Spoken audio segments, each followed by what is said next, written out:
March Mahakalapada block ଆଜି ଯାଇଥିଲୁ 12ଟା ବେଳେ ଆମେ ଚାରିଗୋଟି ପଞ୍ଚାୟତର 12 ଟିକରପଙ୍ଗା ମହାମତି କ୍ଷୀରି ଏବଂ ଆମ ବ୍ଲକର ଭାଇସ୍ ଚେୟାରମ୍ୟାନ୍ ଯେ ଅଛନ୍ତି ବିଜୟ ଶୁକ୍ଲା ସେ ବି ଯାଇଥିଲେ। ଆମ ପଞ୍ଚାୟତରେ ଯେଉଁ କାମ ଫାମ ସବୁ ହେଇଛି ତାକୁ ବିଡ଼ିଓ ବିଲ୍ କରୁନାହାନ୍ତି। ସବୁ ପଞ୍ଚାୟତରେ ଏମିତି ପାଖାପାଖି ହେଉଛି। ଯେତେବେଳେ ପ୍ରଶାସନ ବିରୁଦ୍ଧରେ ମୁଁ ଆବାଜ ଉଠାଇଥିଲି ତାପରେ ମୋତେ ଏମ୍ଏଲ୍ଏଙ୍କ ନିର୍ଦ୍ଦେଶରେ ମୋ ବିଲ୍ ଫିଲ୍ ବନ୍ଦ କରାହେଇଥିଲା। ଆମେ ରିଟିନ୍ ଆକାରରେ ଲେଖିକି ନେଇକି ଯାଇଥିଲୁ ଆପଣ କାହିଁକି ଆମ ପଞ୍ଚାୟତରେ ବିଲ୍ ଫିଲ୍ ବନ୍ଦ ରଖିଛନ୍ତି। ସେ ସମୟରେ ମୁଁ ମୋ ଭାଇକି ଦେଇଥିଲି ମୋବାଇଲରେ ଭିଡ଼ିଓ କରୁଥିଲା।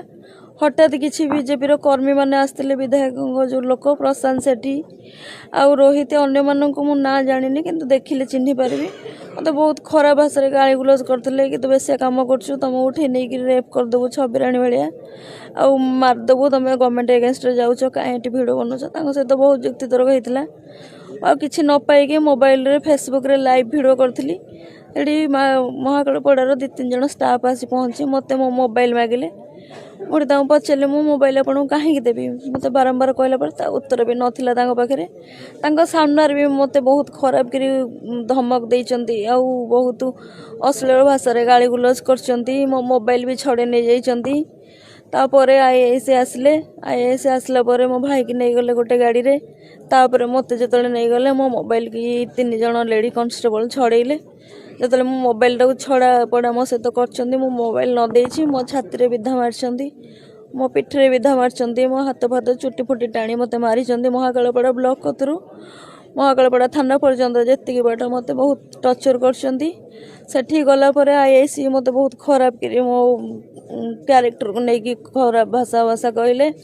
ତାପରେ କହିଲେ ବିଧାୟକ ବିରୁଦ୍ଧରେ ଯାଉଛ କାହିଁକି ତମେ ହଇରାଣ ହେବ ଭଲ ମନ୍ଦ କରିବ।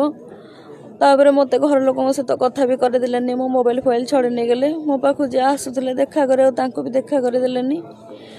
ମୋତେ ନେଇ ପୁଣି ଭିତରେ ଗୋଟେ ଜାଗାରେ ବସେଇଲେ। ଯେତେବେଳେ ମୋ ଛାତି ପେନ୍ ହେଲା ମୁଁ 10 ମିନିଟ୍ ହେଲାଣି କହୁଛି ମୋ ଛାତି ପେନ୍ ହେଉଛି ମୋତେ ହସ୍ପିଟାଲ ନେଇ ଚାଲ। ମୋତେ ନ ନେଲେ ମୁଁ ବାଧ୍ୟ ହୋଇ ଦୌଡ଼ିକି ବାହାରକୁ ଆସିଲି। ତାପରେ ମୋତେ ପୋଲିସଟା ମହାକାଳପଡ଼ା ହସ୍ପିଟାଲକୁ ନେଇକି ଯାଇଥିଲେ। ଆଉ ମୋ ବାପା ବି ଆସି ଖବର ପହଞ୍ଚିକି ବାପା ଆସୁଥିବା ବାଟରେ ବାପାଙ୍କୁ ବି ମାରଧର କରିଛନ୍ତି ମୁଁ ଶୁଣିବାକୁ ପାଉଛି। ଗଣମାଧ୍ୟମରେ ମୁଁ କହିବାକୁ ଚାହୁଁଛି ମୁଖ୍ୟମନ୍ତ୍ରୀଙ୍କୁ ଆମ ମୋହନ ଚରଣ ମାଝୀ ତାଙ୍କୁ ବି କହିବାକୁ ଚାହୁଁଛି ଆପଣ ବି ଜଣେ ସରପଞ୍ଚ ଥିଲେ। ଆପଣ ବି ପୋଲିସ ସହିତ କେଉଁଠି ନା କେଉଁଠି ଲଢ଼ିଛନ୍ତି। ମୋତେ ନ୍ୟାୟ ଦରକାର। ମୁଁ ଯଦି ଝିଅଟେ ସୁରକ୍ଷିତ ନାହିଁ ଯଦି ମୋତେ ନ୍ୟାୟ ନ ମିଳିଲା ତାହେଲେ ମୁଁ ଆତ୍ମାହୁତି ଦେଇଦେବି।